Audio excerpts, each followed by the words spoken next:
Bueno, hermanos, bienvenidos a Raíces de la Fe.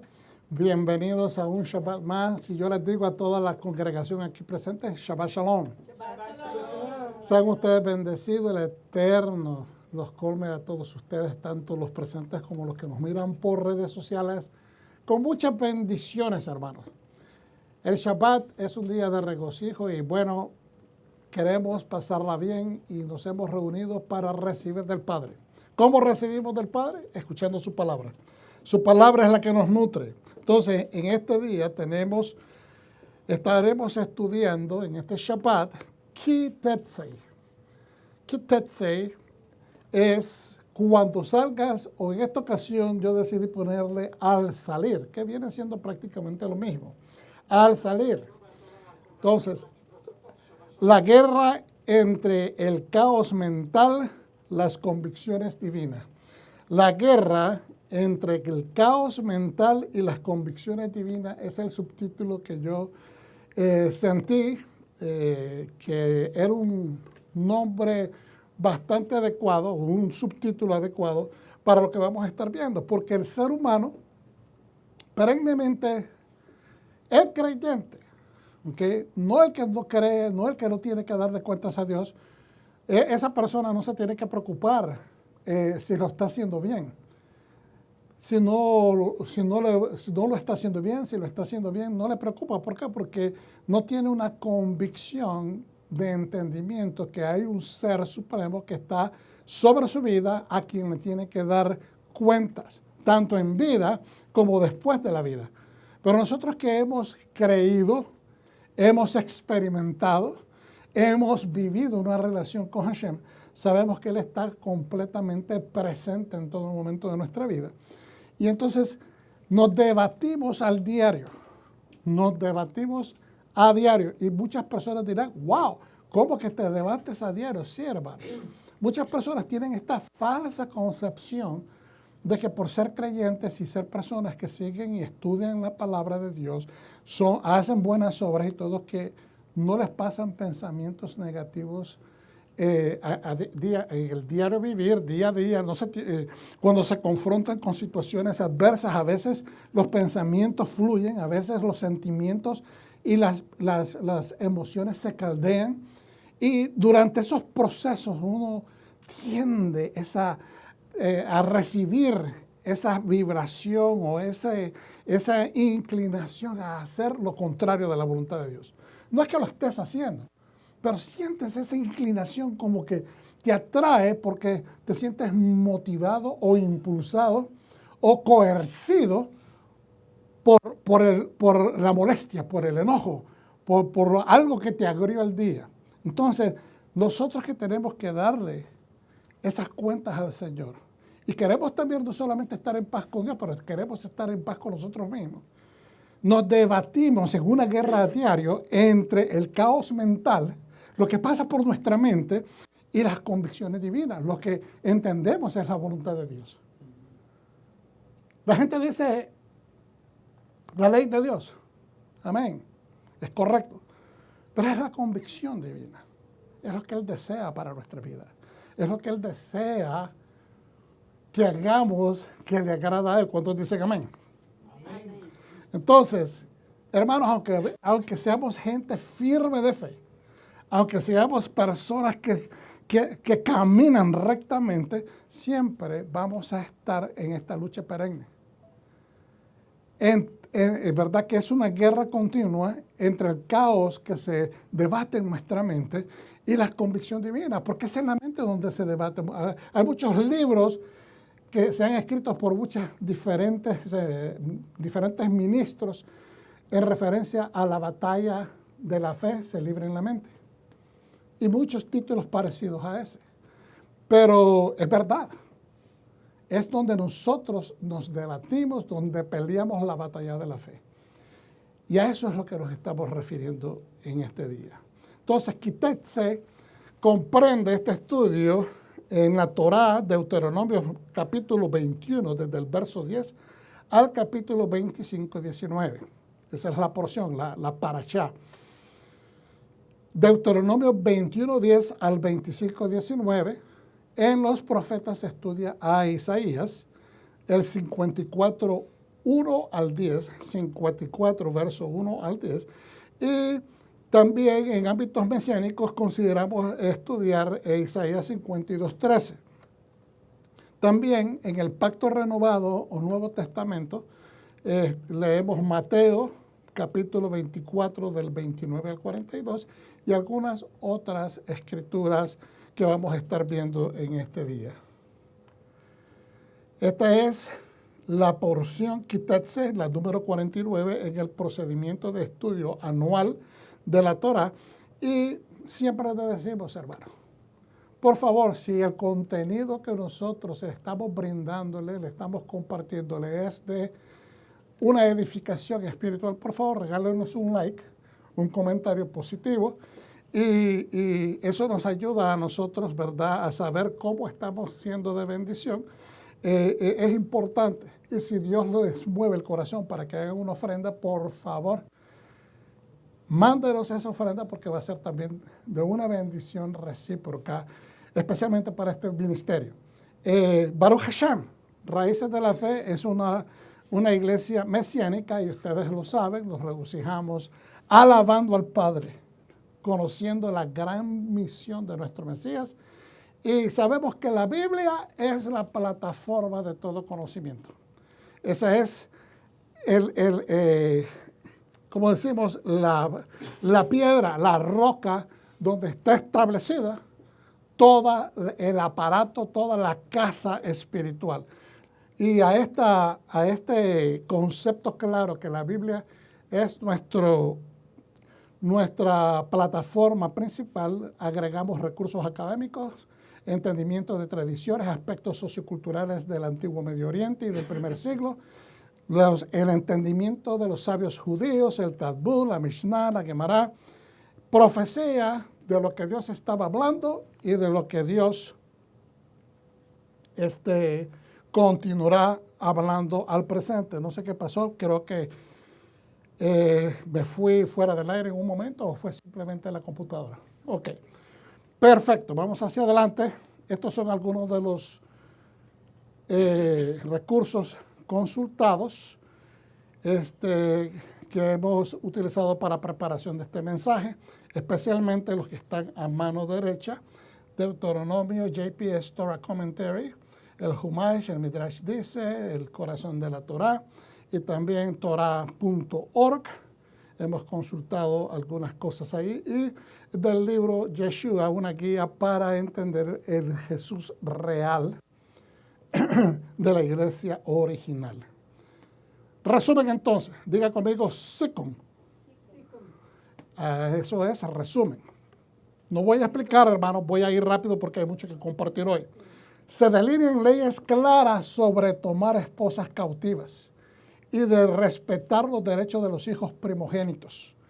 El hombre que intenta negar su responsabilidad en el resentimiento convertido en odio, que separó a su familia, intenta negar los derechos de su propio hijo. Esto es ilegal.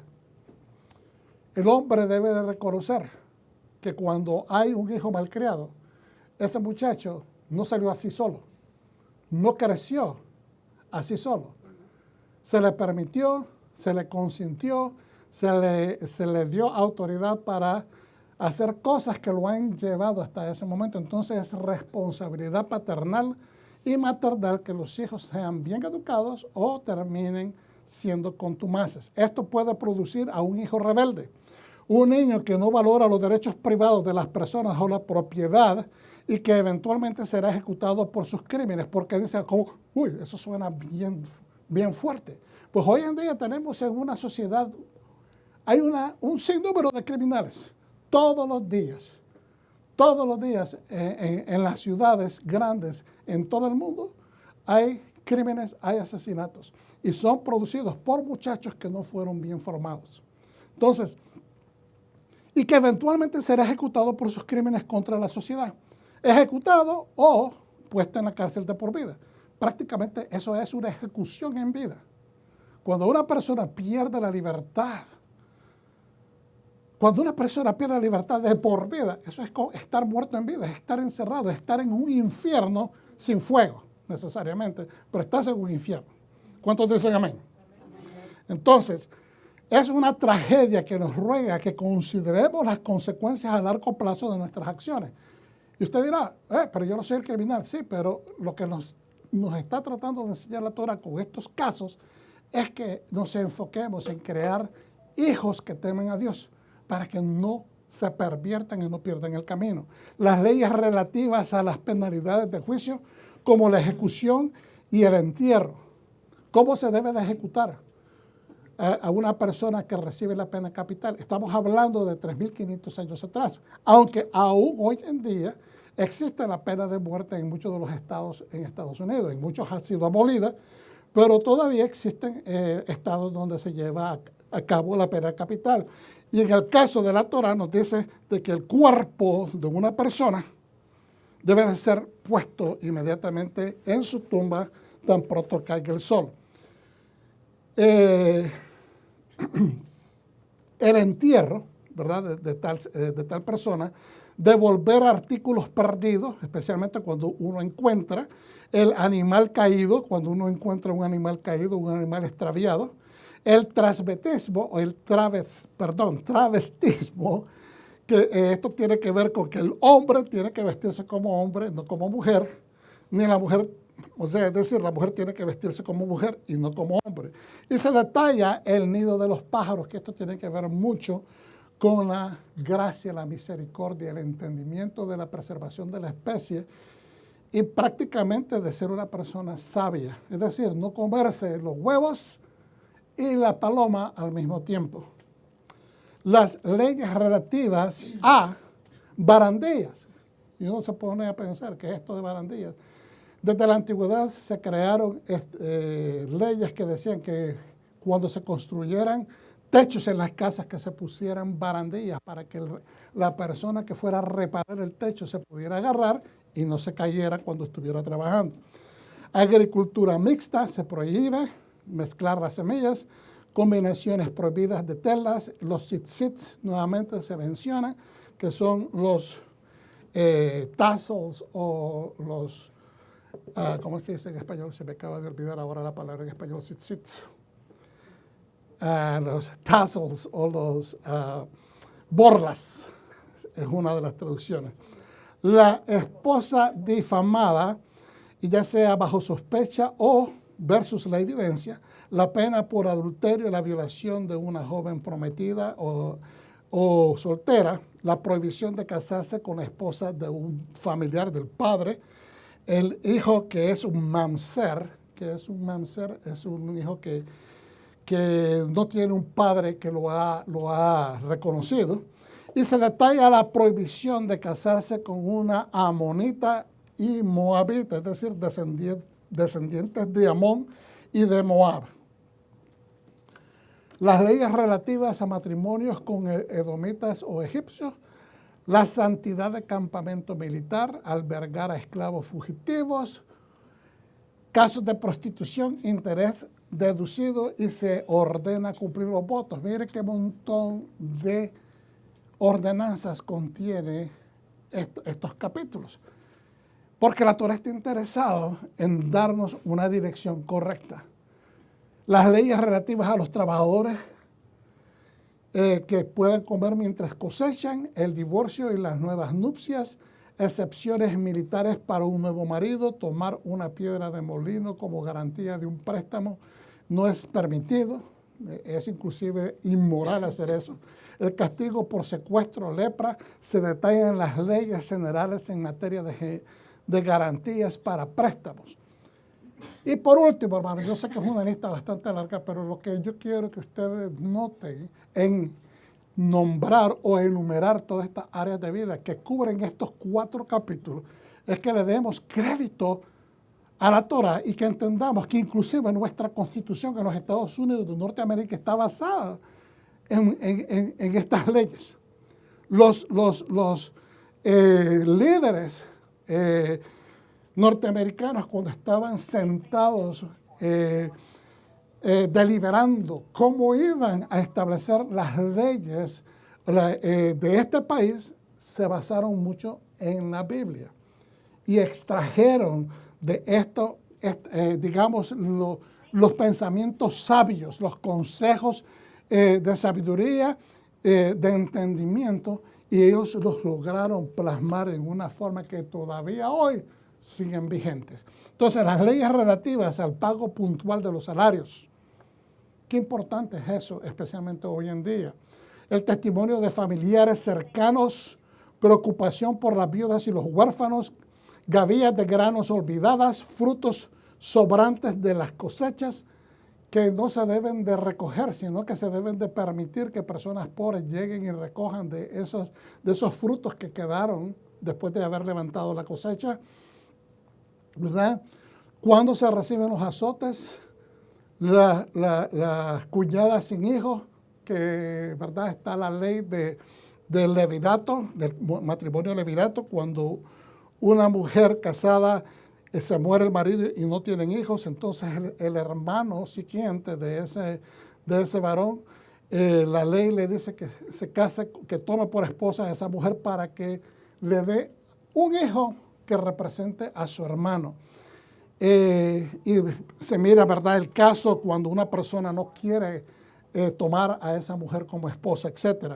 El agresor y la esposa que acude al rescate, pesos y medidas honestas o deshonestas, es decir, las pesas falsas, y recordar a Amalek son prácticamente mandados. Recordar a Amalek, y esto es bien interesante y lo vamos a ver más adelante. Yo me voy a enfocar en esta enseñanza en dos áreas. La primera parte que tiene que ver con relaciones. Porque cuando usted, después de haber escuchado tantas cosas enumeradas, uno se pierde. ¡Wow! Un montón de cosas.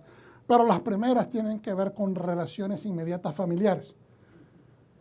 El hombre con una mujer, cuando establecen matrimonio, ¿cómo se van a tratar?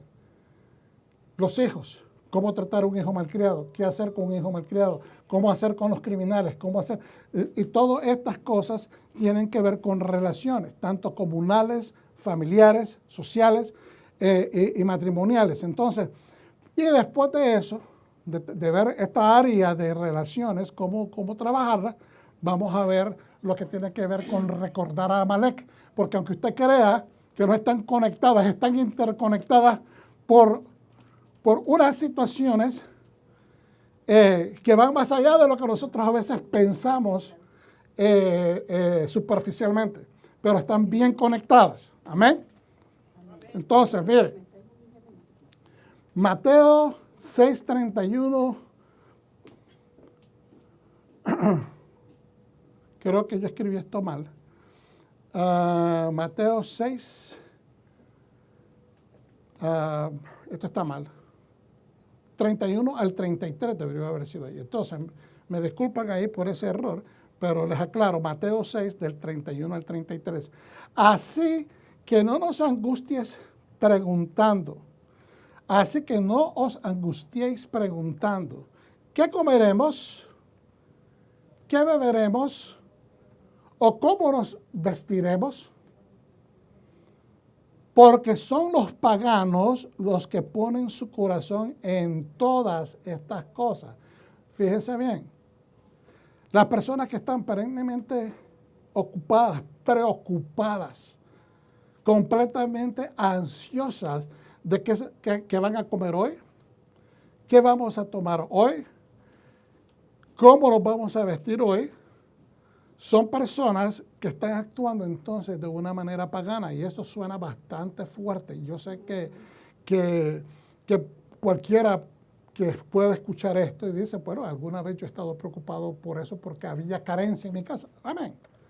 Pero aquí Yeshua le está hablando, estas son las palabras de Yeshua, nuestro Salvador, y le está hablando a una congregación de gente judía. La audiencia que él tenía, todos eran judíos.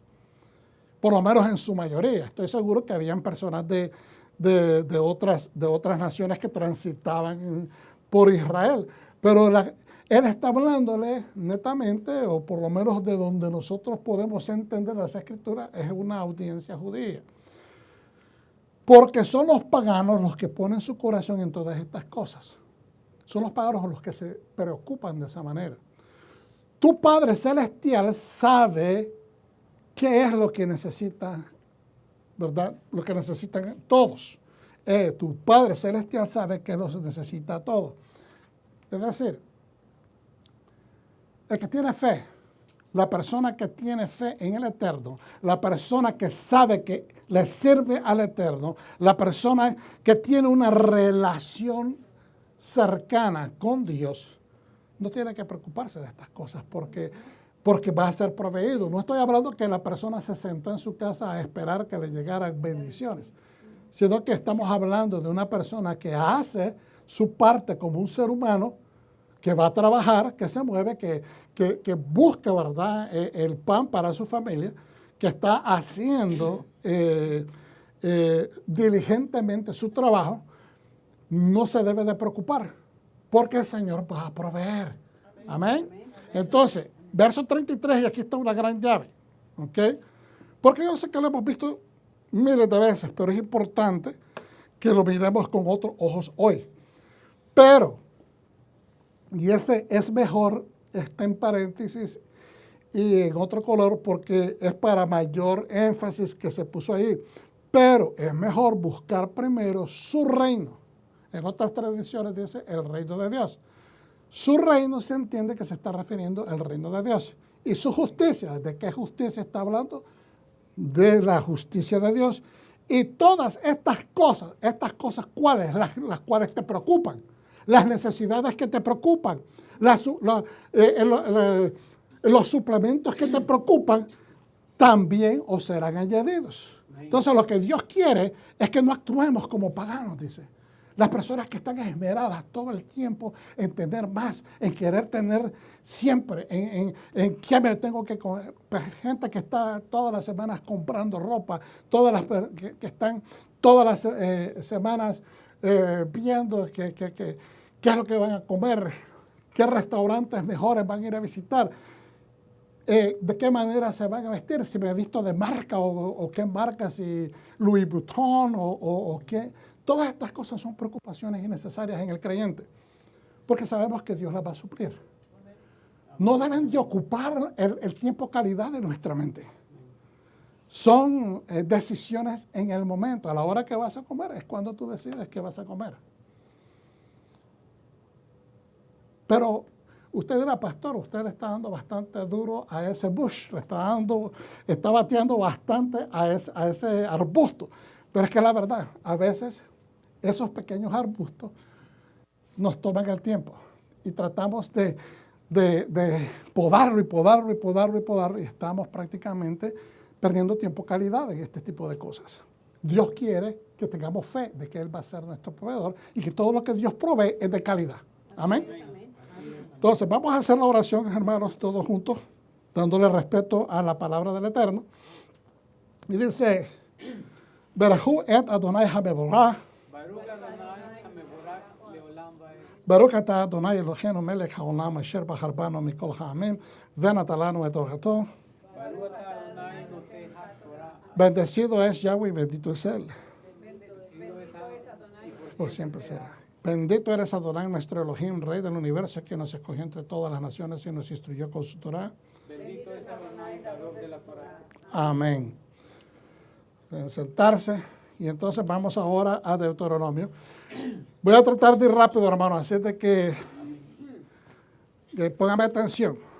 Esta es la porción 49, se llama Kitetze, lo cual significa cuando sales o al salir. Cuando salgas o al salir a la guerra contra tus enemigos, si Adonai tu Dios te los entregue y tomes prisioneros, y veas entre los prisioneros una mujer que te parezca bien y te sientas atraído por ella la quieras a ella como tu esposa, la traerás a tu casa donde se afeitará la cabeza, se cortará las uñas y se quitará la ropa de prisión. Todo esto lo hemos explicado en otros años anteriores, que todo esto es para dar un nuevo comienzo.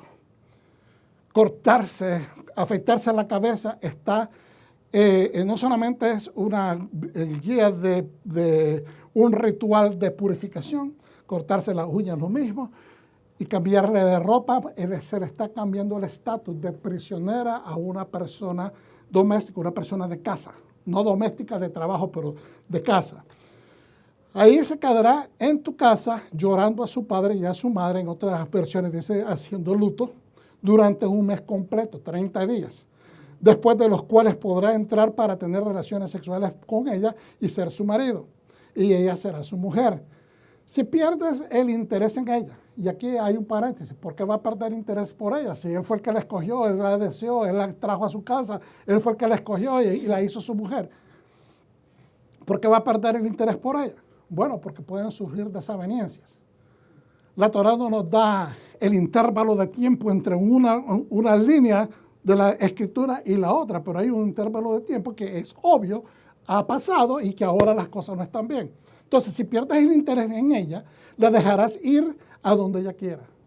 Ella tiene la libertad. Si ella no quiere ya seguir la relación, quiere abandonar la relación, o ustedes no se entienden, déjala ir donde ella quiera. Pero no podrás venderla por dinero ni tratarla como es a una esclava. Porque ya la humillaste. Cuando dice la humillaste, no es que oficialmente la ha humillado, sino que ya te hiciste de ella, ya fue tu mujer. Entonces, no tiene derecho a extender una humillación mucho más grande o mucho más profunda.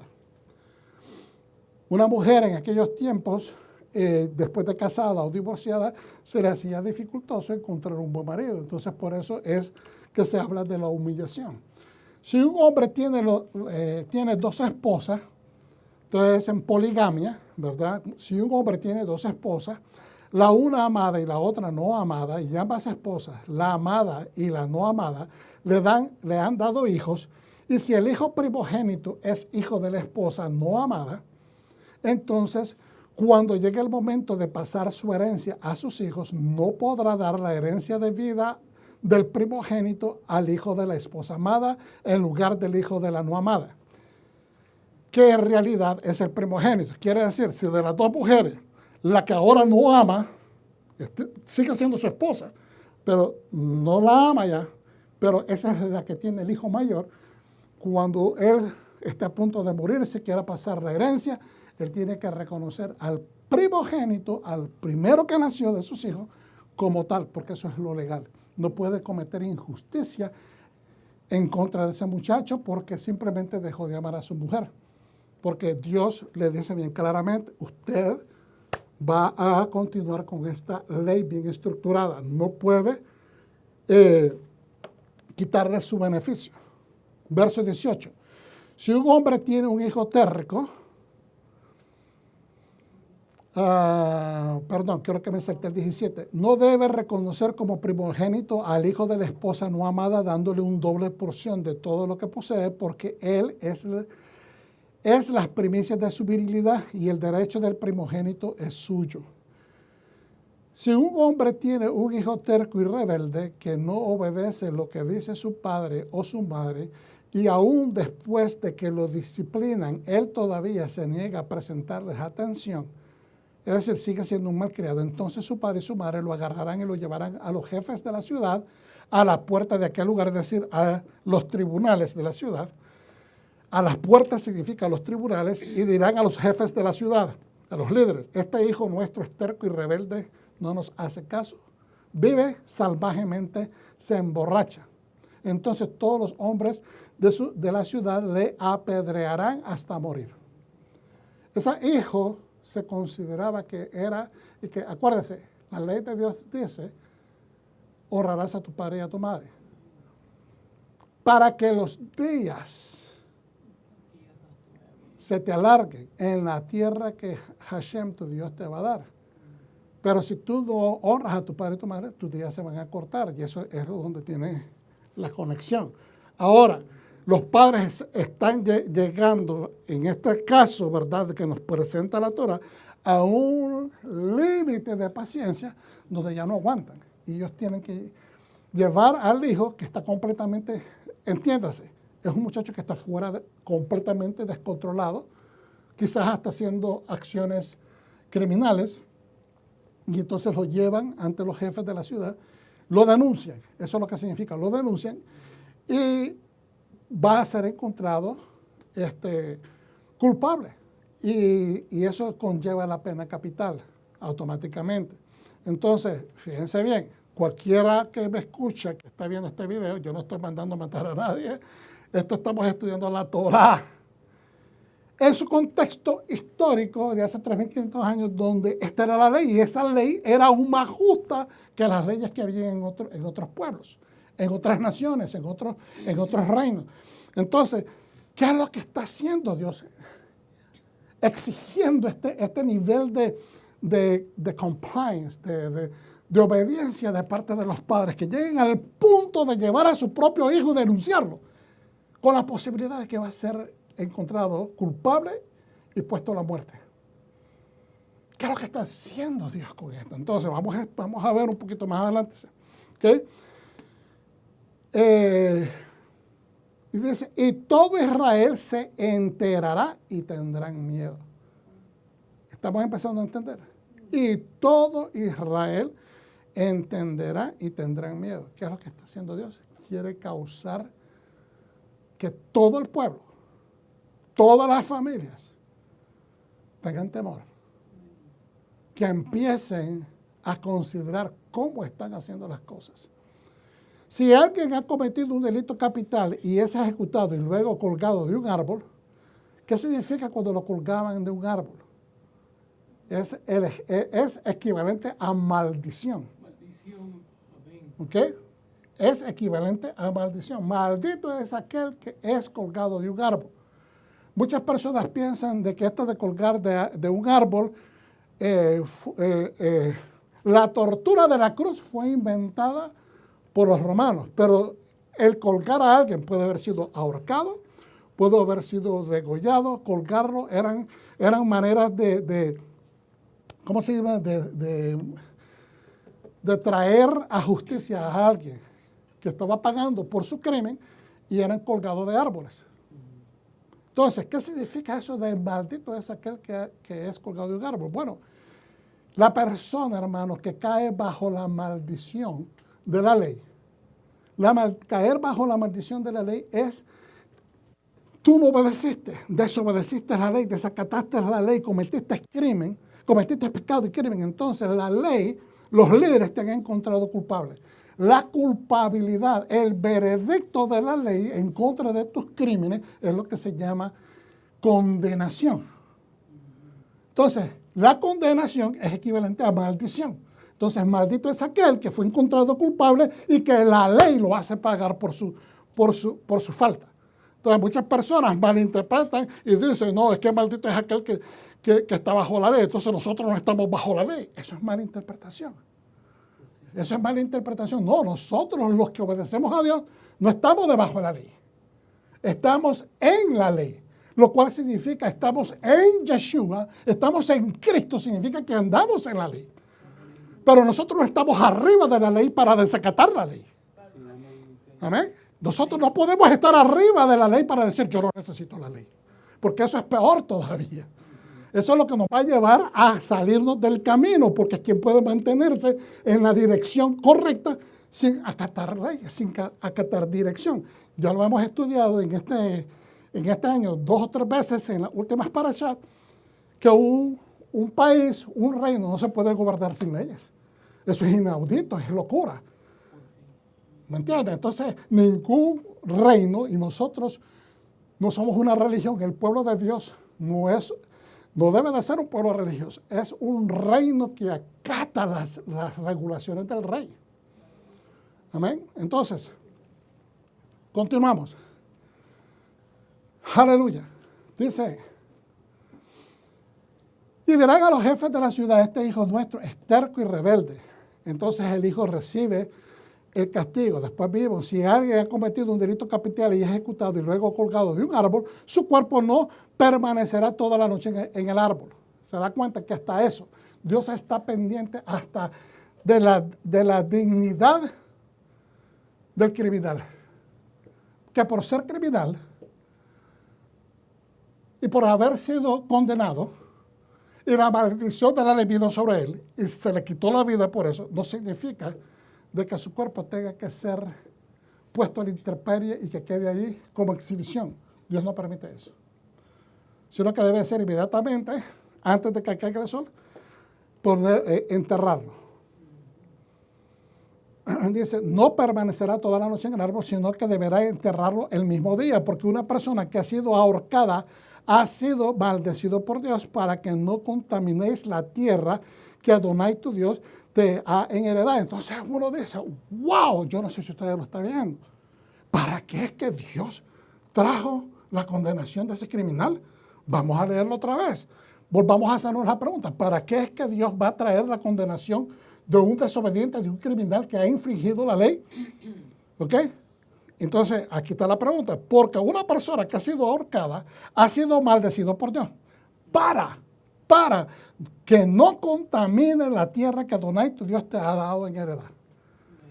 Cuando la injusticia quede impune, cuando nuestras injusticias queden impunes, cuando nuestras faltas, nuestros pecados queden impunes, nosotros estamos aglomerando maldiciones sobre la tierra que Adonai nos ha dado.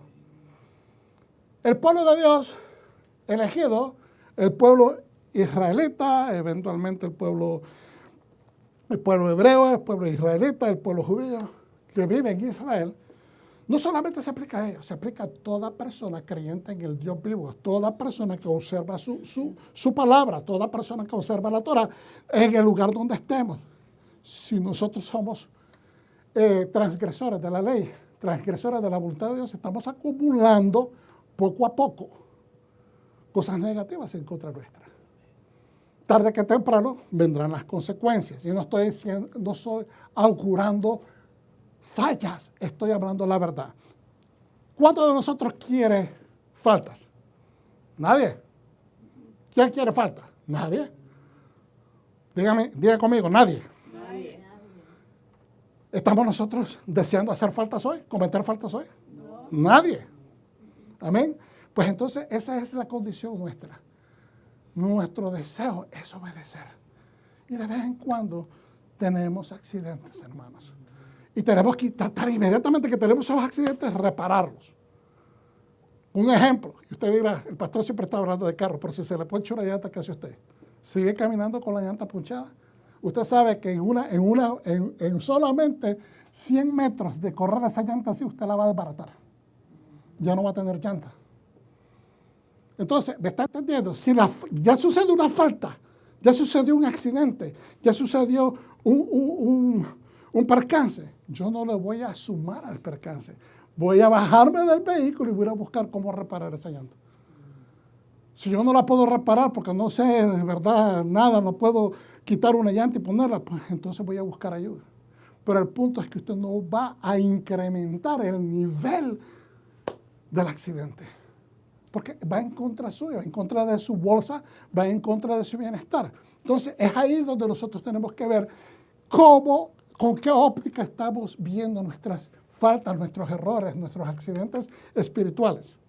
Entonces miren lo que dice Jeffrey Tigay, que es la persona que hace estos comentarios en el JPS Torah Commentary sobre Deuteronomio. En referencia a la Parashat Kitetse, nos comparte lo siguiente.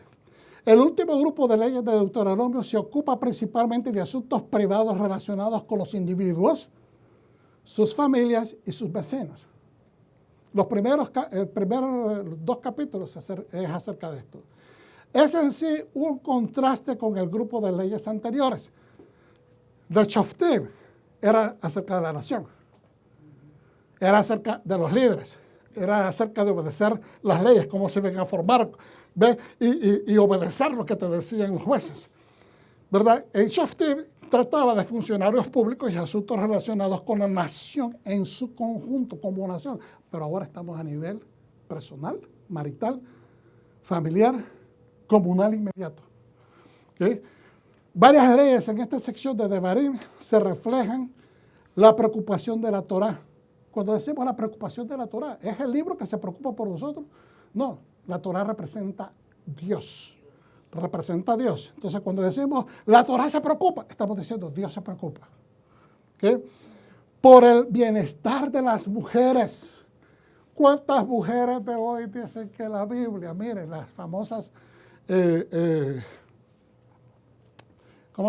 personas que dicen defender los derechos femeninos, dicen que la Biblia es machista. Y aquí nos damos cuenta cómo Dios está levantando el pudor, la honra de una mujer, de la mujer en general, pero nos pone en lo que era en la antigüedad la peor situación que una mujer se podía encontrar. Que su pueblo estuvo peleando contra otro pueblo y que este pueblo le ganó a su pueblo y ahora es tomada como esclava y se la llevan. Eso era lo peor que le podía suceder a una mujer, porque no solamente cayó su estatus, pero ahora está en un estatus de esclavo, lo cual no tenía ningún valor. No tenía ningún valor. Entonces Dios, el Dios de Israel, le dice a los soldados de Israel, usted va a tratar bien a esta mujer. Si usted la escoge, aunque sea esclava, usted le va a dar lugar en su casa, la va a limpiar, la va a mudar de estatus, la va a mover de una esfera de vergüenza. ¿Ok? La va a mover de lugar de vergüenza a un lugar de honor. Porque usted la está introduciendo a su casa. Y si usted la va a introducir a su casa como un hijo de Dios, usted le tiene que dar ese nivel a ella. Entonces, ahí es donde a veces las personas no entienden estas cosas y empiezan a criticar la Biblia porque lo están tratando de ver con los ojos actuales, no con los ojos de la antigüedad. Lo que Dios estaba haciendo en ese momento era enseñar a una civilización bien primitiva a no ser tan primitivos. Pero entonces después dicen los críticos de hoy, del siglo XXI, pero ¿por qué entonces Dios no hizo ese cambio de una sola vez? Porque así como la tecnología va aumentando poco a poco, así como hemos venido viendo el desarrollo poco a poco, el entendimiento sociocultural tiene que ser entendido poco a poco. No se podía hacer ese cambio tan radical, porque lo que Dios estaba buscando era empezar a transformar el entendimiento israelita, poniéndolo par a par con las circunstancias que ellos tuvieron antes de la intervención de Dios sobre su vida. Le dice, acuérdate que tú, muchas veces en las escrituras, acuérdate que tú eras un extranjero en Egipto, acuérdate que tú fuiste esclavo, acuérdate que fuiste liberado. En otras palabras, estoy dando un contexto más desarrollado, pero muchas veces Dios les dice, acuérdate que tú eres un esclavo. Entonces, de esa manera, Dios poco a poco no les está exigiendo, sino está cambiando la manera de pensar, proveyéndoles a ellos un entendimiento de lo que es misericordia, lo que es bondad, lo que es justicia. Entonces, los dos primeros limitan los derechos de los maridos a quienes no le agradan sus esposas. Limitan los derechos. Pero tú eres esposo. Y tú eres el varón. Tenían más derechos los hombres en la antigüedad. Eso sí es cierto. Pero le dice, no, aún así, tienes límites. Tú no vas a poder abusar de esta mujer. Los dos primeros limitan los derechos de los maridos a quienes no le agradan sus esposas, estableciendo medidas de un trato justo de parte del marido hacia una esposa cautiva y limitan sus derechos en caso de que busquen deshacerse de ella. Hoy en día miramos tantos casos, todavía hoy, en muchos pueblos, inclusive árabes, inclusive hispanos.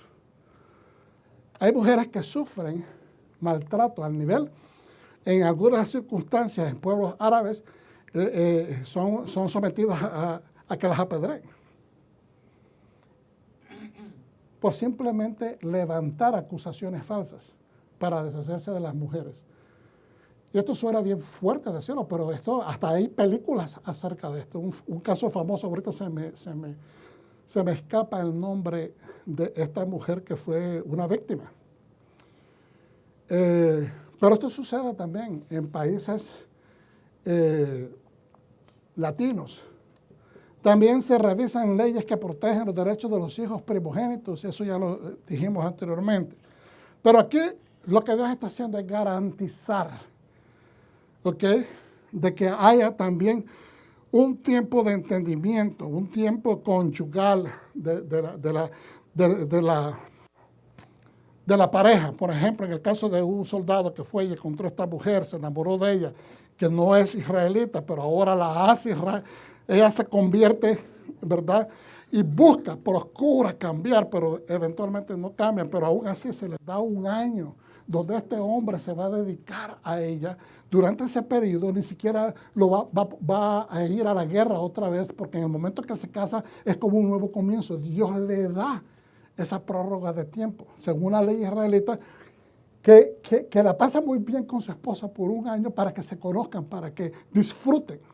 ¿Okay? Y veremos, ¿verdad?, que la preocupación por el bienestar de las mujeres también se refleja en países que enfatizan, en pasajes que enfatizan su participación en ceremonias religiosas y tratan de su manutención. Es decir, Dios cubre todos estos aspectos en la Torá. Que haya justicia en pro de la mujer. Que, hermano, la historia nos deja ver que han habido muchos momentos horribles, conflictos en guerra. La guerra es un caos, la guerra es un infierno. Y en la guerra, el ser humano, porque está, ¿cómo lo explico? Quiero ser breve. No quiero darle demasiado color a esto, pero usted sabe las ramificaciones psicológicas que traen los hombres que tuvieron que permanecer despiertos por tantos días, porque no sabían si los atacaban o no los atacaban. La incertidumbre, estar en esas ansias, en ese temor. Después, cuando los atacan, ver a sus compañeros, sus amigos, sus compañeros morir, eso va creando una cantidad de diferentes emociones controvertidas, el enojo, el odio, la amargura, todas estas cosas, y las personas empiezan a ¿cómo se dice?, a exteriorizar esta manera de enojo, porque no pueden resolver el caos mental, no lo pueden resolver, no hay tiempo para resolverlo, y un día tras día están continuamente en esa guerra. Entonces eso provoca una desconexión, deshumanización, al punto de que cuando se confrontan con el enemigo, lo hacen con ese deseo de destruirlos por completo. Entonces Dios está tratando de hacerle ver al pueblo que dentro de ese ambiente primitivo, Dios quiere traer justicia, quiere traer una verdad, quiere traer un balance, quiere traer armonía. Es bastante difícil. El ser humano tiene que involucrarse porque no es fácil. ¿Amén? Entonces dice, en la historia los momentos más inolvidables de la humanidad, innobles de la humanidad han sido los de las guerras y conflictos. Es casi como si suspendiéramos nuestra humanidad y retrocediéramos a nuestros mínimos común denominador, es decir, a nuestros niveles primitivos más bajos. ¿Verdad? En la guerra hay asesinatos, hay violaciones, hay saqueos, ¿quieren hacer eso los soldados? No. Por eso es que tanto en los Estados Unidos como en Israel se les enseña, se les inculca a tratar de mantener la cordura. Hacer gente que no pierda el estribo. Porque ¿qué diferencia van a hacer? ¿Qué diferencia podrían entonces establecer? La Torá misma confirma que toda la moral y los valores se basan en la santidad de las vidas humanas.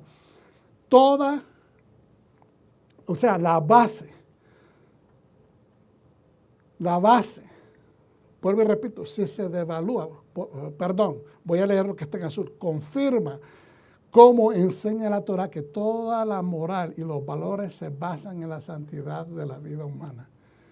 Cuando el ser humano pierde el respeto por la santidad de la vida humana, entonces tenemos problemas serios porque no estamos diferenciando, no estamos utilizando el intelecto que Dios nos dio. Porque el intelecto del humano es un intelecto de mucho más altura que cualquier otro ser sobre la faz de la tierra. Si se devalúa el valor inestimable de la vida, se socava la base sobre la que descansan todos los otros valores morales. En el momento que el hombre pierde el respeto por la vida de otro ser humano, significa de que esa persona ya está caminando en caos completo. estás viendo la erupción de ese volcán. Y esa erupción va a quemar, va a destruir, empezando por su propia vida, porque una vez que una persona ha cometido el crimen de quitarle la vida a otra persona, estamos hablando de crimen, no estamos hablando de la guerra. La guerra es para eso, o matas o te matan. Estamos hablando de un crimen. Digamos que una persona esté presa de guerra y que simplemente porque se le metió una locura a alguien agarra y ametralla a todos los presos que están ahí sentados. Son presos. Ya están presos, están cautivos. Matarlos en esa condición es un crimen de guerra. Entonces ahora, sigamos un poquito más. En Quitatse se ven 74 mitzvot, mandamientos. Por eso es que la enumeración que hoy hice fue grande, para que tomemos dimensión, entendamos de que la Torah cubre muchos aspectos de vida y que Dios está interesado en mejorarnos la calidad de vida. Ok, vamos a seguir adelante. Entonces, hermanos, ¿qué es lo que la Torah nos está diciendo con esta enseñanza hoy? Que la justicia comienza por la casa. La justicia comienza no con los hijos. La justicia en nuestro hogar comienza en el trato que nosotros tenemos con mi esposa. El trato que yo tengo hacia mi esposa, el trato que mi esposa tiene hacia mí. Porque por la manera que los cónyuges se tratan y trabajan sus diferencias. Si las diferencias, nosotros, santo es el Señor, se me volvió ahí la pantalla, ok. Si las diferencias no las podemos resolver de una manera armoniosa y todo siempre tiene que ser pelea, siempre tiene que ser gritos, siempre tiene que ser ofensa, entonces no estamos operando como cónyuges, estamos operando como enemigos en un campo de guerra. Y no podemos hacer eso. No debemos de hacer eso porque somos representantes del reino de Dios. Entonces la Torah en la Parashá Quitatse, al salir, cuando salgas, nos establece a través de 4 capítulos la instrucción de las relaciones maritales, las familiares, las comunales inmediatas, hasta las de comercio, finalizando con un extraño recordatorio de parte de Dios hacia los israelitas, de no olvidarse de lo que hizo Amalek, y cuya ordenanza, al parecer, no tiene nada que ver con el resto del cuerpo de las leyes o las instrucciones dadas desde Deuteronomio 21:10 hasta el 25:19. Pareciera que no tuvieran nada que ver, pero sí tiene mucho que ver y ahorita lo vamos a ver. Amén. La intención de Dios, la intención de la Torah es de comenzar a enseñar a los israelitas la verdadera esencia de la justicia de un pueblo. En otras palabras, lo dijimos de esta manera la semana pasada. La esencia de la justicia de un pueblo se define en tiempos y en el campo de guerra. Como los soldados se comportan en el campo de guerra, nos vamos a dar cuenta si Dios está presente en la vida de esos soldados, si Dios está presente en esa nación. El pueblo de Israel, habiendo sido esclavos por 4 siglos, tenían que aprender un nuevo código de comportamiento y no comportarse como las mismas naciones que Hashem los estaba mandando a sacar de Canaán. Ellos tenían que ser diferentes a esas naciones. Ellos tenían que ser diferentes a Egipto. Acuérdense, ellos fueron maltratados, obligados a comer cosas que no se... ¿Me entiendes? O sea, comida de esclavos. Si te enamoras de una mujer cautiva de guerra, de una esclava, cuidado, no la maltrates, no te sobrepongas fuerza sobre ella ni la abuses. Dale un tiempo. Hermano, démosle tiempo. La palabra dice 30 días. ¿Cuántas veces nosotros ahora tratando de aplicar esto en una relación donde las cosas están caldeadas y las personas dicen, ¿por qué no nos damos un tiempo? Y hay personas que a veces evitan ese tipo de transacciones. Estamos tratando de aconsejar a la familia, estamos tratando de aconsejar a las parejas, ¿okay? Porque esto es necesario. Vivimos en el siglo XXI donde nos hemos automatizado para todo. Todo es automático. Vuelvan a ver acá, hermano. Todo es automático. De verdad que sí, todo es automático. Pero no nos hemos automatizado en las relaciones. ¿Cómo agilizar que las relaciones nuestras se mejoren, tengan más calidad? Entonces, a veces las personas no queremos dar una tregua de 30 minutos. Quieren seguir en la discusión. A veces no se quieren dar 3 horas, a veces no se quieren dar 3 días. Dejar las cosas en calma, especialmente en situaciones donde están bastante caldeadas la relación, que está bastante dificultosa. Es importante asesorar dónde estamos y dar calidad a nuestro pensamiento. La calidad del pensamiento que te diga de que si tomas un tiempo breve, no se van a escapar las personas, no se va a escapar la situación, simplemente es para calmar.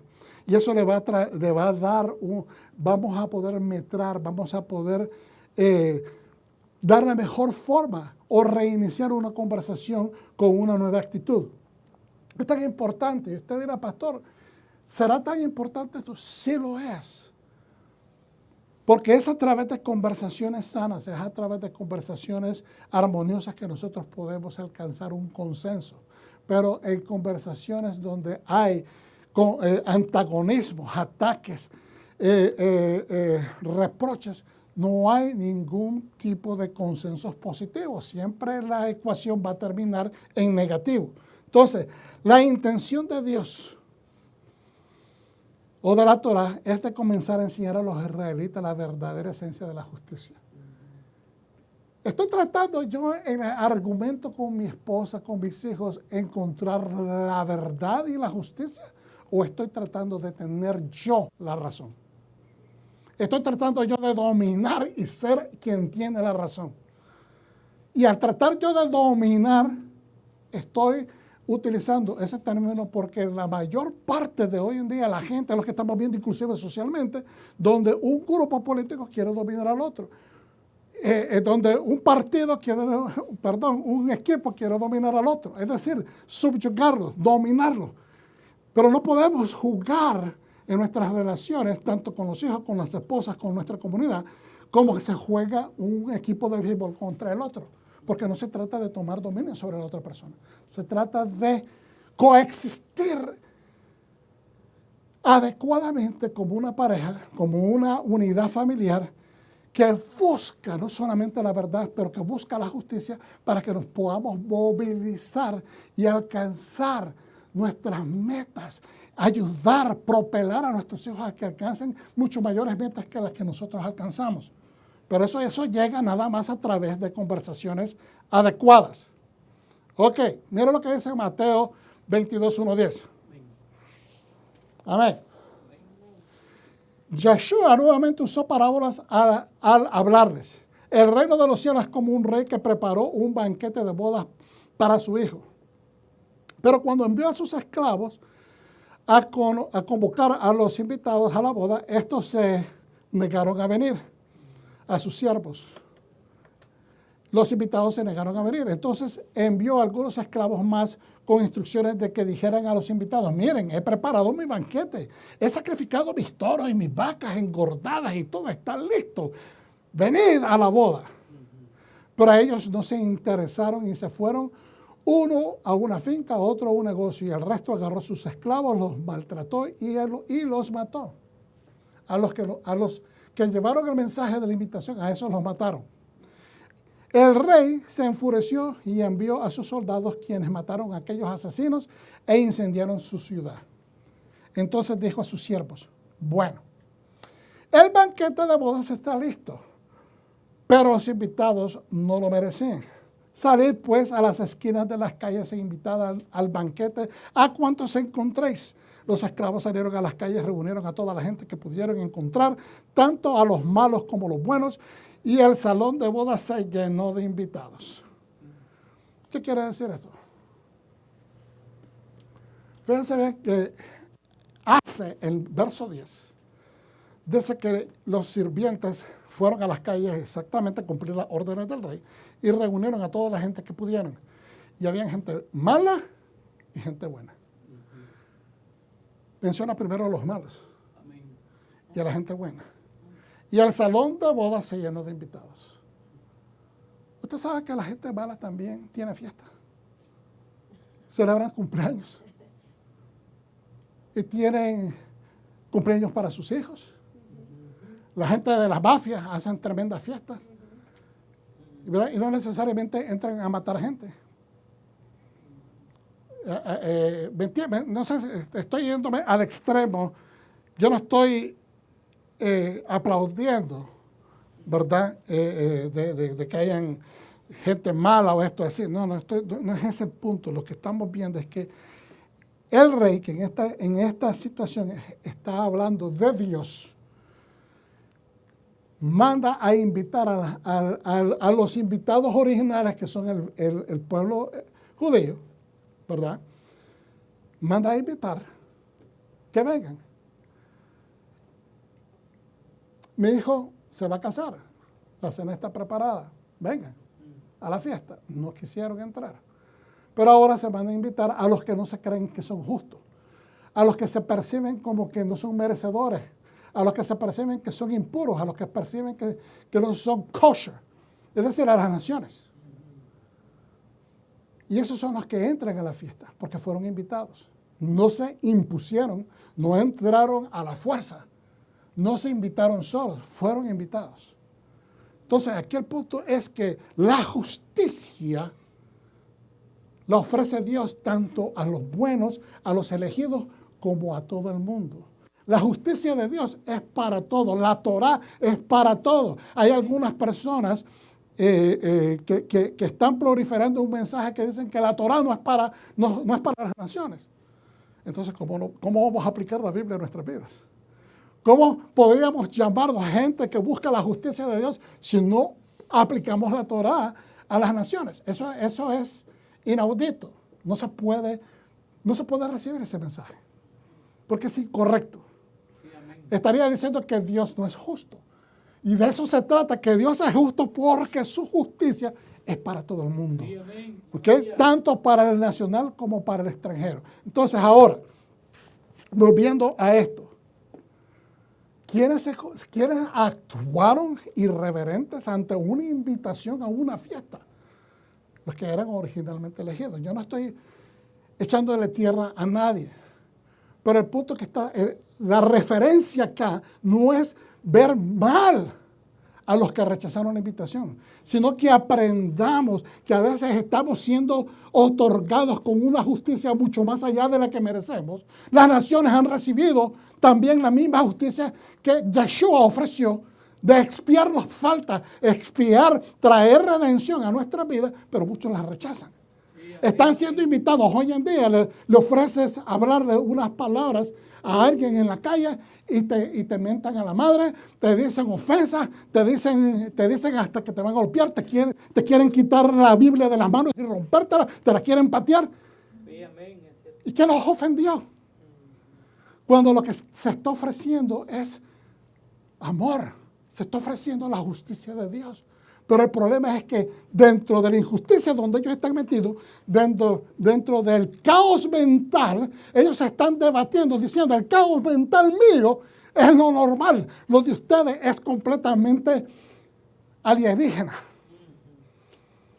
Cuando es lo contrario, el ser humano fue creado para dar armonía a la creación, para ejecutar armonía en la creación. No es la creación para que nos ejecute armonía, es lo contrario. Nosotros somos los que activamos la armonía en la creación. Amén. Nosotros somos los que reparamos el mundo. Esa es la misión que Dios quiere que llevemos a cabo, que hagamos tikkun olam. Entonces ahora, esto es lo que nos está enseñando esta parábola. Que hay gente que se ofende con que les comparta las buenas nuevas. Despedazan la invitación. Despedazan el mensaje. Quieren matar inclusive. Han matado a los mensajeros. En países como China, en India, en Rusia. Y hasta en algunos países en África han matado a mensajeros. Hermanos, hay que abrir los ojos. La justicia de Dios somos los portadores, somos nosotros. Y tenemos que ser verticales. Tenemos que ser rectos. Aunque a veces nos cuesta pagar un precio alto. Vamos hacia adelante. Bueno, aquí hablamos, en Efesios 5, 25 al 33, donde habla acerca de los maridos, ¿verdad? Que se deben de sacrificar por las esposas, así como Yeshua amó a la iglesia. Pero en el Midrash dice, miren lo que dice, vamos a ir un poquito hablando poco a poco, les pido un poquito de paciencia, les prometo que va a ser este mensaje más corto que el de la semana pasada. ¿Ok?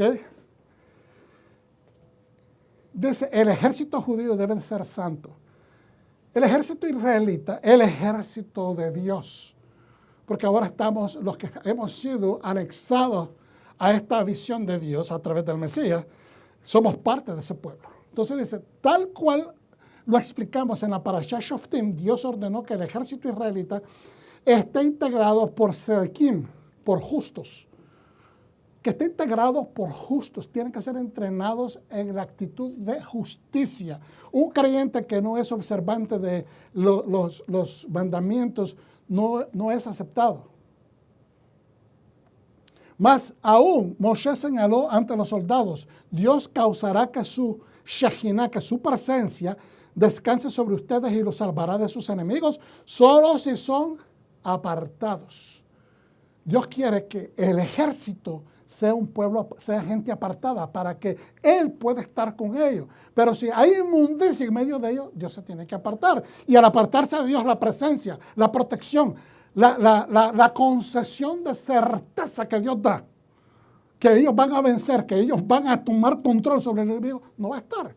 Entonces conviene que la gente camine aún en el ejército, entendiendo que Dios es un Dios que va a darnos la victoria, nos va a dar salvación, que es victoria, salvación. Es el favor de Dios sobre nosotros. Cuídense de la inmoralidad hasta en lo que ven y piensen. Cuídense de la inmoralidad hasta en lo que ven y piensen, de usar malas palabras, de hablar o escuchar lashon hara, escuchar chismes. La Torah ordena de los soldados de cuidarse física y espiritualmente de todas las cosas malas. Físicamente deben mantener el campamento limpio de toda profanación y asignar un lugar fuera del campamento para realizar sus funciones naturales. Cuando tengan que ir al baño, tienes que ir afuera del campamento, tienes que abrir un huequito. ¿Sabes? Para los soldados le daban un palito para que hicieran un hueco y ahí enterraran, ¿verdad? Cuando tenían que usar el baño. ¿Por qué? Porque hasta eso Dios les instruyó. No eran como los otros pueblos que la palabra correcta es defecar, defecaban ahí en medio del campamento. Hay todavía sociedades modernas en la actualidad donde hay gente que si necesitan, ¿verdad?, tener que usar el baño para el número uno ahí mismo en la calle, y es permitido y es aceptado. Bueno, tal vez si la autoridad los mira, les va a llamar la atención, pero muchos lo hacen y es parte natural de la cultura de ellos. En nuestra cultura no es aceptable que una persona esté haciendo eso enfrente de la gente. Ni el número uno, mucho menos el número dos. Pues Dios hasta eso estructuró con el pueblo, porque está hablando de inmundicia. Está hablando de ser limpio, está hablando de que la justicia comienza por el respeto a la presencia de Dios en nuestra vida. Nuestra justicia comienza con el respeto a la presencia de Dios en nuestras vidas. ¿Amén? Entonces ahora, cuídense de la inmoralidad. No escuchen lashon hara, chismes. La Torah ordena a los soldados de cuidarse física y espiritualmente. Ahora, espiritualmente hablando, deben estar atentos ante cualquier tipo de transgresión. Ahora miren las cosas que enumera. ¿Por qué se aplica énfasis especial a la santidad durante la guerra? Número uno, la moralidad más decadente se encuentra generalmente entre los militares en la guerra. es cuando decae la moralidad. No porque sean gente mala, es por las circunstancias del caos y el horror, el terror, las circunstancias psicológicas, el maltrato. Por lo tanto, la Torá recalca la conducta correcta. Número 2, Satán acusa en momentos de peligro, en tiempos de guerra. Viene mucha gente que tal vez nunca ha tenido que matar y de repente matan por primera vez en la guerra, hasta se trauman. Para eso fueron entrenados por muchos meses, para eso fueron preparados, los preparan emocionalmente, mentalmente para que vayan. Pero en el momento que sucede, el enemigo les trae acusación y les dice, mataste ya a alguien, ya no eres digno. Y eso, si la persona se deja encajar esa acusación en la mente, lo va a afectar. Su psicología, su autoestima, ¿ve? Y no va a poder efectuar su trabajo. Por eso es que se tiene que preparar y entender que la Biblia en los 10 mandamientos dice, no cometerás asesinato. Es muy diferente a no matar, porque en la defensa de tu casa, si alguien te quiere matar, si alguien quiere agredir a tus hijos, a tu mujer, tú tienes el derecho de quitarle la vida a esa persona, porque es vida por vida. Si vas a la guerra, o es tu vida o es la del enemigo. Entonces está entendido que tienes que matar. Y Dios no va a tomar eso en contra tuya. En tiempos de guerra, un registro de los pecados y los méritos del soldado está bajo la hashgahá o la supervisión del cielo. Amén. Un registro de los pecados y los méritos del soldado está bajo la supervisión del cielo. Dice, yo le puse la hashgahá porque esa es una palabra que exactamente significa supervisión del cielo. Por lo tanto, debe ser muy cuidadoso de no pecar. Hacer las cosas ensañándose.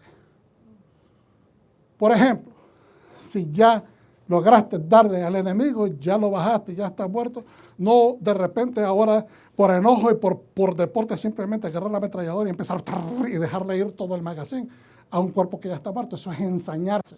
Eso ya es falta. ¿Ve? Entonces, el versículo explica, Dios en el Aarón o el arca es donde descansa la Shekinah, la divinidad. En las sinagogas, el Aarón, el arca donde se guardan las Torah, ¿verdad? Es donde se entiende que está la Shekinah, la presencia del Eterno, porque ahí está su palabra. Camina en medio de sus campamentos. Si Él los ve comportarse en forma poco modesta, se dará cuenta. Dios mora entre los soldados, solo si son santos y apartados. El Hafetz Haim, ¿quién es el Hafetz Haim? Este es un rabino de Israel, Meir HaKohen Kagan, ¿okay? De Lituania. Es en una de sus cartas él escribe que el versículo, si Él te ve comportándote en forma poco modesta, se dará vuelta, es decir, retirando su presencia. Esto se refiere no solo al ejército, sino a la comunidad de Israel en general. Por eso le decía yo, que cuando hay una falta en un campamento, cuando hay una falta en el pueblo de Dios, aunque la falta puede ser a nivel local, eso puede afectar a una comunidad. Tenemos que tener eso en cuenta. Empieza afectándolo a uno mismo, empieza afectando a la familia, pero también puede afectar a la comunidad. El cumplimiento de las leyes de recato o tzniut es una prerrogativa para la presencia de la Shekinah. En otras palabras, ser recatado, ser respetuoso, no ser dado a la inmundicia, a la falta de respeto, a la suciedad de pensamientos y de palabras, es una prerrogativa para que la presencia de Dios esté en medio nuestra. Ok, voy ya terminando, hermanos. Vamos a Isaías. Miren qué bonito cómo el Señor empieza entonces a animar al pueblo. Porque esto no se trata nada más de que el pueblo comete errores que el pueblo comete faltas. No, esto es un mensaje para animarnos, para enseñarnos que aún en las dificultades, aún en la guerra que estás teniendo en el diario vivir, aún en la guerra que ir a trabajar, a veces vamos a trabajar y no nos gusta el trabajo y tenemos que trabajar porque hay que mantener a la familia. Entonces hay una guerra interna, porque no te gusta, pero tienes que. Entonces, ¿me están entendiendo? Es una guerra interna que se está librando en tu mente y te ofusca y a veces te hace sentir deprimido, a veces te hace sentir, pero cuando agarras el cheque, qué agradecido. Es que, aleluya. Ajá, cuando agarras el cheque, qué sabroso. Sales corriendo a cambiarlo y que vamos a cenar y eso. Y después el lunes otra vez a empezar. Pero es un pequeño ejemplo. Esa es la vida que se vive en la modernidad. ¿Tenemos que vivir de esa manera todo el tiempo? No. Si logramos traer el balance, porque sabemos que Dios tarde que temprano va a traer la liberación, nos va a dar la victoria, nos va a dar el favor. Miren Isaías. Después de que, esto es profético, ¿ok? Isaías es el profeta que le está hablando al pueblo antes que se lo lleve Nabucodonosor. Pero ya, y le habla en un momento y le dice, canta mujer estéril, llamándole al pueblo. Porque Dios quería que los hijos de Israel parieran hijos que fueran hijos de Dios. Pero perdieron el camino, y por haber perdido el camino es que ahora Dios permite que vengan calamidad. Entonces, canta mujer estéril que nunca ha tenido un hijo. Estallad en canto, gritad de alegría, vosotros que nunca habéis estado de parto, porque la esposa abandonada tendrá más hijos que la mujer que vive con su marido, dice Adonai. Fíjense que todavía proféticamente muchas personas hoy, maestros, rabinos, no aceptan de que la mujer que no tenía hijos o hijas, ahora tiene una multitud de hijos. Las naciones por todo el mundo. Todo el mundo volviendo a ver hacia Israel. Todo el mundo ahora que oramos viendo hacia Jerusalén. Entonces, no aceptan que eso sea así, que eso sea algo parte de esta profecía. Entonces dice, acechan el espacio de tu tienda.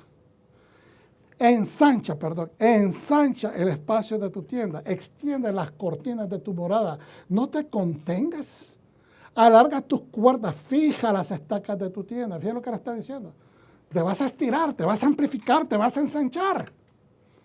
Tú no tenías otros reinos a los cuales tú influenciaste, no tenés hijas alrededor. Salomón se casó con un montón de mujeres que venían de otros reinos, princesas de otros reinos, para mantener paz en la región. Fue una estrategia, pero esa estrategia lo llevó al pecado. Y ese pecado pues le costó el reino. ¿Ok? Pero no habían, por decirlo así, estas mujeres traían sus propias creencias, sus propios dioses. Él nunca les exigió que se convirtieran al judaísmo y que rechazaran a sus dioses, sino que al contrario, les levantó imágenes para que ellas adoraran a esos dioses en tierra de Israel, lo cual es prohibidísimo ante los ojos de Dios. Entonces, aquí le dice, ensancha el espacio de tu tienda, extiende las cortinas de tu morada. ¿Por qué? Porque le está diciendo, tu reino se va a extender. Porque te extenderás de derecha a izquierda, tu descendencia poseerá las naciones y habitará las ciudades asoladas. Muchos malinterpretan de que está hablando ahí de una posesión económica. Pero estamos hablando de una posesión espiritual desde el punto de vista que la Torah se va a esparcir por todos los reinos. Es decir, los valores de la Torah, de la voluntad del Eterno, se van a esparcir por toda la tierra. No temáis porque no os avergonzaréis, no os desaniméis porque no seréis avergonzados. Olvidarás la vergüenza de tu juventud, ya no te acordarás de la deshonra de quedar viuda. Porque tu marido es tu hacedor. Yo soy, ¿verdad? Adonai, Sebaot, Adonai, el Señor de los ejércitos, es su nombre. El Santo de Israel es vuestro Redentor. Será llamado Dios de toda la tierra. ¿Están entendiendo? ¿Está viendo cómo estamos dando la interpretación correcta? Porque será llamado Dios de toda la tierra. Estamos hablando entonces de los valores que están integrados en la Torah. Van a empezar a hacerle sentido a las naciones. Porque Adonai te ha llamado de vuelta como esposa abandonada y afligida. Te ha llamado, no que vuelvas a ser abandonada y afligida, sino que te está llamando de regreso. Que dejes de ser la esposa abandonada y afligida. Una esposa casada en su juventud no puede ser rechazada, dice tu Dios. Todavía la sigue viendo como una moza. Le está diciendo, te sigues siendo bella como en tu juventud. En otras palabras, a través del profeta le estaba dando piropos de amor. Yo te amo, pueblo mío.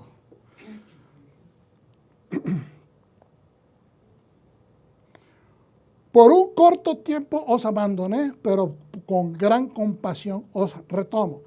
¿Qué es lo que dice en uno de los pasajes, de estos pasajes de Deuteronomio 21, 10 al 25, 19? Está de que una mujer,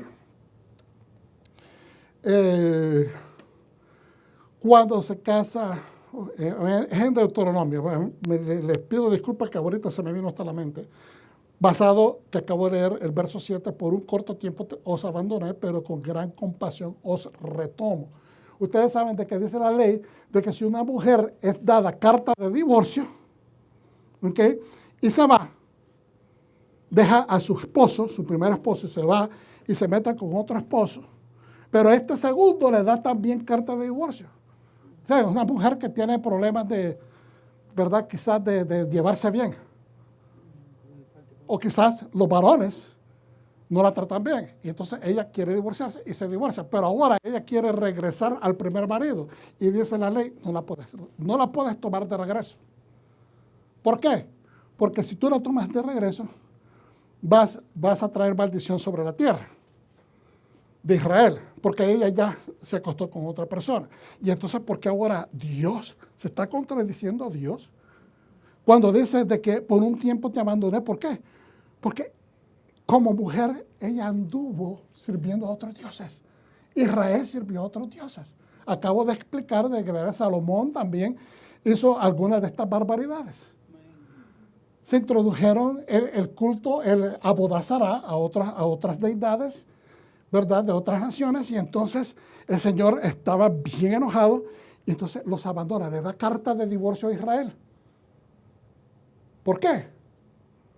Porque fuiste infiel.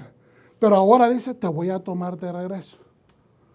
Pero ¿qué sucede? Que esto es profético, porque lo que está hablando, yo explico esto, yo sé que ya lo sabemos, lo hemos estudiado en muchas ocasiones, pero para los nuevos y para las personas que viven esto por primera vez, cuando Yeshua dice otra, ¿verdad?, de que cuando el primer marido se muera, entonces, si le ha dado carta de divorcio, la mujer puede y se puede casar ya con el varón que ella desee casarse.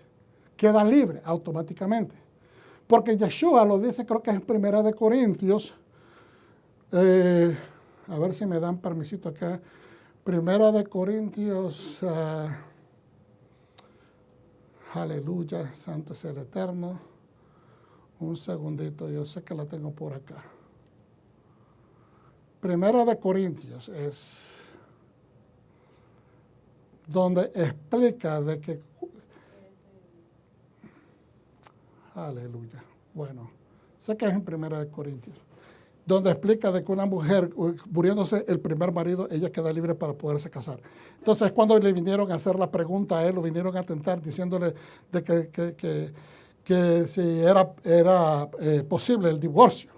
¿Ve? Entonces, y eso también lo explica en 1 Corintios, de que quedando libre, muriéndose el esposo, el primer esposo, ella ya queda libre. Entonces, cuando vemos en la Escritura que Yeshua viene como el representante de Dios, la cara del Dios a quien nosotros no podemos ver, el mensajero de Dios, el Mashiach, el Redentor, el siervo de Dios, aparece sobre la tierra. Él toma las faltas, toma sobre él las faltas de la infiel, que es el pueblo a quien él fue enviado, el pueblo a quien él fue prometido. Primeramente al judío y después al gentil, dice la Escritura. Entonces, muere recibiendo los pecados de Israel, pero también muere recibiendo los pecados de todo el mundo. Entonces, al tomar la falta de ella sobre él, y sobre la falta de todo el mundo sobre él, muere. Pero al ser resucitado es un nuevo hombre. Entonces ahora la puede recibir de regreso. Ahora ella se puede casar con este hombre nuevo, que no es el hombre que murió lleno de pecado, sino de que es el hombre que la redimió a ella y ahora es levantado por el Padre en un cuerpo glorificado. Porque es en la resurrección de Yeshua que nuestro perdón toma acción. Si Yeshua no resucita, estuviéramos muertos en nuestros delitos y pecados todavía. Pero entonces, por eso es que esto es profético y dice, por un corto tiempo te abandoné, pero con gran compasión os retomo como esposa. Sí, amén. Ok, vamos aquí finalmente y termino con lo de Amalek porque es necesario que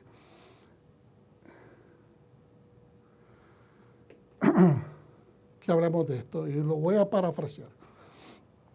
Ok. Está la escritura donde dice de que Deuteronomio 25, 17, 19. Acordaos de lo que Amalek os hizo en el camino cuando salías de Egipto. Cómo os salió al encuentro en el camino y atacó a los que estaban en la retaguardia, a los que estaban exhaustos y rezagados, cuando vosotros estabais cansados y fatigados. No temían a Dios.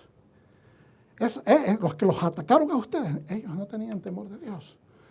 Por lo tanto, cuando Adonai tu Dios te haya dado descanso, es decir, en paréntesis, hayas entrado a la tierra prometida y te hayas establecido, y te dé descanso de todos tus enemigos circundantes en la tierra que Adonai tu Dios te da, como herencia para que los poseas, borrarás toda la memoria de Amalek de debajo del cielo, no lo olvides. Entonces, vamos a ver cuáles son los aspectos importantes de recuerda a Amalek. Uno, recuerda. Ese es un mandamiento. Recuerda lo que Amalek hizo. Atacó a tus débiles. No tiene temor de Dios. Cuando una persona ataca al débil, le roba a la viuda, le roba al desamparado, le roba a las personas que están enfermas, le roba. Usted ha visto videos donde gente en México, en otros países latinoamericanos, gente que le arrebata a las ancianas, ¿entiendes? Sus motetitos de dinerito o sus bolsos, le roban a los niños de las manos a las madres. Esa gente que hace esas cosas no tienen temor de Dios. Por eso es que actúan de esa manera. Están actuando como salvajes, como personas completamente que han perdido el sentido humano. Entonces, 3, borra su memoria. ¿Qué significa borra su memoria? Destrúyelo. Y después el cuarto punto es no lo olvides. Empieza con recuerda y después el énfasis, no lo olvides. Entonces, los comentarios varían. Pero muchas veces, incluyéndome a mí, yo dije, pero Señor, wow, a veces eso parece como contradictorio, porque tú estás buscando cómo que el pueblo se prepare para ir a sacar a personas que se comportan exactamente así. ¿Verdad? Son destructores, pero ahora tú dices que vayan y destruyan y que recuerden. Pero lo que Dios está haciendo acá es una preparación. Primero, que este pueblo no empezó odiando al pueblo de Israel ahí. Esto es la actitud que tiene el pueblo de Amalek. Es un espíritu de Amalek que es anti Dios, que es anti todo lo que es correcto, anti todo lo que es bondad, lo que es justicia. Y se alimenta de la debilidad ajena, se alimenta no confronta a la persona de frente, pero los ataca por la retaguardia. Entonces, ¿qué sucedió? Que una vez que trataron de hacerlo nuevamente, y Moisés dijo, no, vamos a ir, Dios le dijo, vas a ir a destruir a esta gente. Y entonces es cuando miramos que se sube Moisés arriba de un monte y le están deteniendo las manos. Mientras él tiene las manos arriba, el pueblo de Israel vence a Amalek, pero en el momento que él se cansaba y bajaba las manos, el enemigo empezaba a ganarle. Entonces lo que dice esto, la Torá lo que nos está tratando de enseñar es que no podemos darle tregua al enemigo. Al enemigo, una vez que estás en el campo de batalla, lo tenés que destruir. Tienes que mantener las manos en alto. Tienes que continuar la batalla hacia adelante hasta completamente destruirlo. Pero también tenemos que ver esto, hermanos, ¿ok? Desde el punto de vista de las convicciones. Pongan atención que aquí está el meollo de esta enseñanza. Es la parte más importante, quizás. Empezamos hablando del comportamiento entre esposo a una esposa que tomó cautiva de otra nación. Vamos a olvidarnos de que era esclava. Vamos a decir, tomó a una esposa de otra nación. Culturas diferentes. No le diste tiempo que esa persona se empapara de tu cultura, que aceptara lo tuyo, que tú aceptaras la de ella. Y ahora, rapidito decidiste casarte, vas a tener problemas. Tarde que temprano vas a tener problemas. Porque no diste el tiempo necesario. Mira, con una relación así, mínimo son 2 años de continuo fogueo entre esa pareja para que se conozcan, se respeten, se acepten, que puedan hablar de qué manera inclusive una vez que tengan hijos, cómo los van a crear. Si tienen religiones diferentes, cómo van a hacer para llegar a un consenso. Rescatar los principios más importantes y relevantes de la sociedad donde ellos se han desarrollado, de la religión donde ellos han crecido, para ponerlos a efecto de función para mejoría de su propia relación familiar. Pero hay gente que nada más dice, está linda mi novia, se casa y ya terminó. ¿Usted sabe cuántos matrimonios entre católicos con protestantes, protestantes con judíos, gente de otras se han casado y terminan en caos?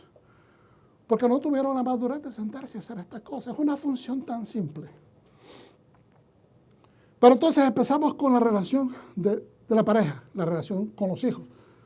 Que si un padre no acepta que la responsabilidad de él es darle a un hijo varón la dirección, el mejor ejemplo para que ese muchacho no crezca contumaz y malcriado, sino que sea un muchacho obediente a sus padres y obediente a Dios, para que no se vuelva un criminal. Y así sucesivamente. Habla también de las pesas que son ficticias, gente que hace trampa en los negocios y piensan de que tienen que hacer trampa todos los días, poniendo 2 onzas, una libra de más, porque creen que se van a hacer millonarios de esa manera. Y lo que están es simplemente corrompiendo, poniendo piedras negativas en contra de ellos mismos, porque tarde que temprano, esa persona a quien ha estado mintiendo, o esas personas a quien ese negociante le ha estado mintiendo, se van a levantar en contra de él. Y esa persona que se levanta en contra de él ya es enemigo. Antes había una relación de negocio, ahora levantaste a un enemigo, a un espíritu de Amalek en contra tuya. Que ahora te quiere destruir y no te va a dar tregua porque le robaste. Es decir, tú mismo con tus acciones inculcaste levantar a ese demonio del corazón de esa persona en contra tuya porque tú lo provocaste. Sí, amén. Entonces lo que está diciendo la Torá es que cría bien a tus hijos. Sé responsable. Madre, padre, tú eres el responsable. No la sociedad, no la escuela. Levanta a un hijo que sea temeroso de Dios, para que no termine como criminal, para que no te avergüence, para que no avergüence al cielo y avergüence tu casa. Amén. Entonces, de la misma manera acá, el espíritu de Amalek, cuando dice, ve y destrúyelo, no, Dios no está fomentando que a través de todas las edades haya guerra, haya destrucción, haya matanza, haya conflicto. Dios no está diciendo eso. Lo que está diciendo, una vez que entre, erradica Amalek una vez, pero después es de tu incumbencia que tú erradiques el espíritu de Amalek de en medio de tus hermanos, de en medio de tu comunidad, de en medio de tu pueblo. Sé justo con tu familia, sé justo con tu comunidad, sé justo con la gente de tu nación, porque de otra manera vas a crear espíritus de Amalek en medio de nosotros y nunca vas a terminar con ellos.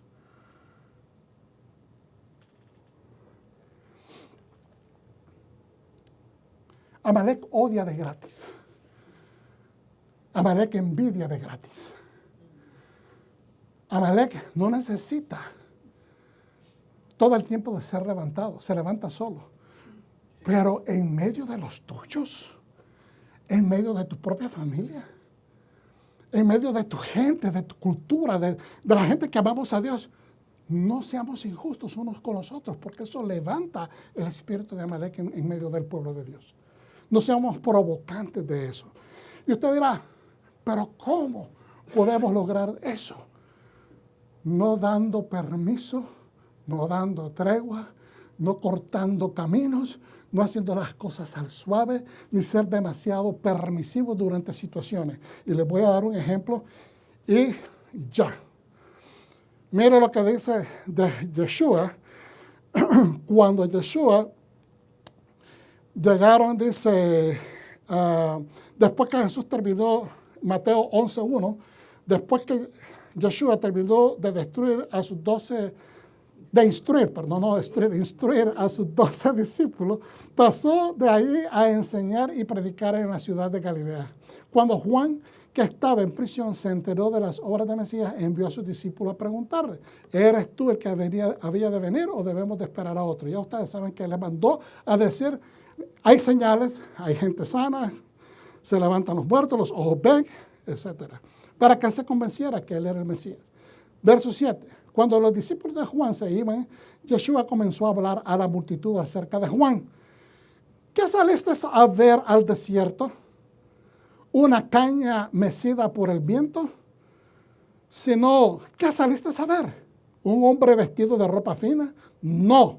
Los que visten ropas finas están en los palacios de los reyes. En otras palabras, esta conversación que él tiene con los discípulos de Juan el Bautista él le contesta las preguntas que Juan le mandó a preguntar y él les dice, yo soy el Mesías, en otras palabras. Porque hay señales que están demostrando de que yo soy. Pero entonces ahora, esta conversación es enfrente de toda la gente. Entonces ahora él continúa diciéndole a la multitud, una vez que los discípulos de Juan se van, él le continúa diciendo a la juventud, ¿ustedes qué creen que era? En otras palabras, él está diciéndole, esa persona vestida, como ustedes vieron, Juan el Bautista, era un profeta de verdad porque profetizó la verdad. Amén. No puso la verdad,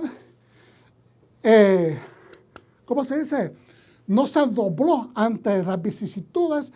Está en la cárcel porque está pagando el precio por no moverse, por ser consistente. Entonces, ¿qué tiene que ver esto cuando dice una caña mecida por el viento?